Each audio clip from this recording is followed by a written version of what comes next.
I'm Helen. This is my fourth video for Writer's Edit, and if you've been watching these videos, you might remember from the first one, way back when, I showed you guys a yellow envelope and then told you I couldn't tell you anything about it. Sorry about that.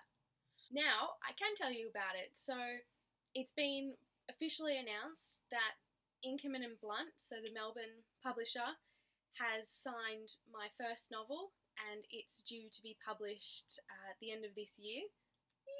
Super exciting.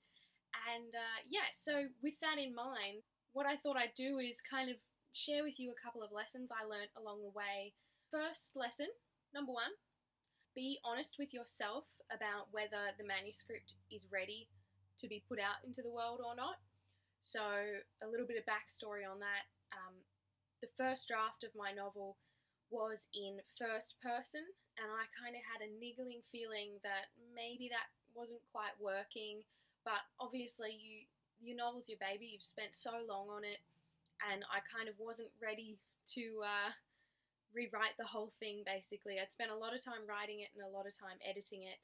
I got some great feedback. I'd always heard that publishers are really crap at getting back to you. You kind of send your submission out into the world and it just kind of hangs out in this black hole and you never hear back from anyone, basically. My experience was super positive compared to that.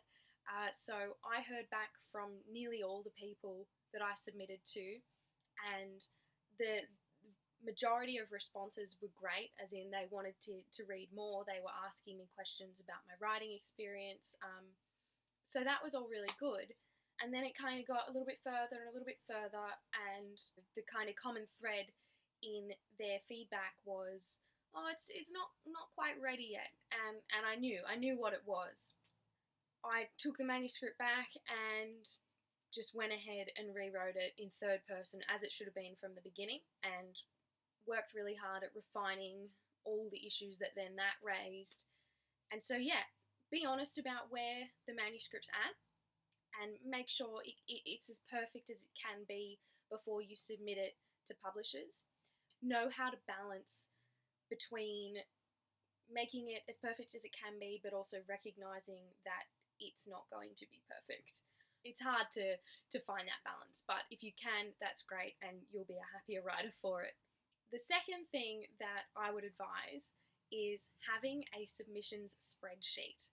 And I know as writers, well, for me anyway, the word spreadsheet just makes me go, ugh.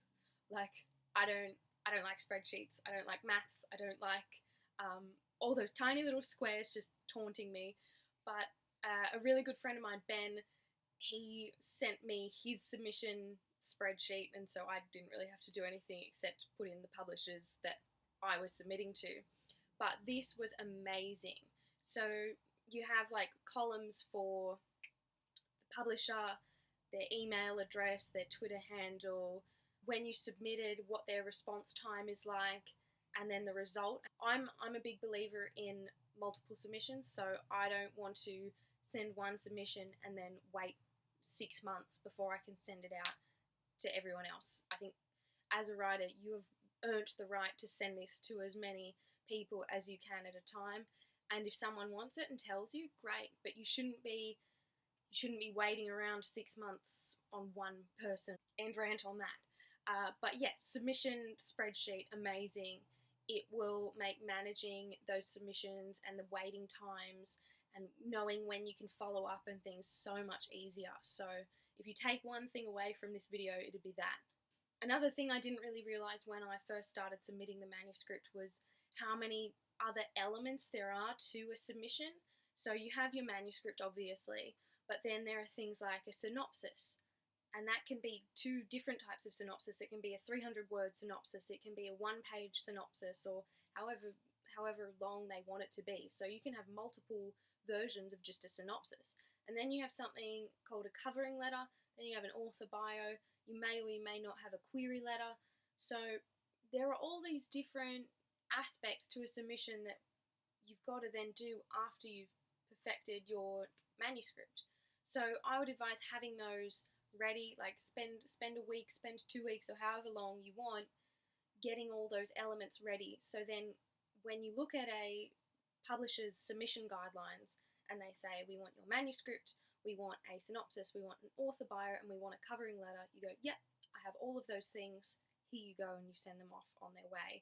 As opposed to what I was doing at the beginning, where I would go to the publisher and their submission guidelines, and they'd say, we want this, this, this, and this, and then I would have to go out and go, oh, I've actually got to write all this stuff now, which really slows the submission process, and it's a bit of a downer. So yeah, I'd have all those elements ready. Next point I would say, and I think it's common sense, but I'll just throw it out there, research the publisher. What are they publishing? What have they published recently? What have they published recently that's doing really well? What's their social media like? Are they digital first? Are they digital only? Are they print on demand? Are they, mass trade paperbacks? Know all of these things, because in your head you will have an idea of what you want your book to be when it's published. So really, really know what they're publishing, how they're publishing it, and how then that fits with the idea that you have of your book. The last thing that I would say is don't give up. And I know that's like such a cliche in the writing industry. Like, there are all these like motivational posters and stuff, and, motivational image quotes that we see all over social media. But they're there for a reason. They're to get your chin up in the air, like you're doing well. If you're submitting to publishers, you're halfway there, Well, maybe not halfway, but you're on the road.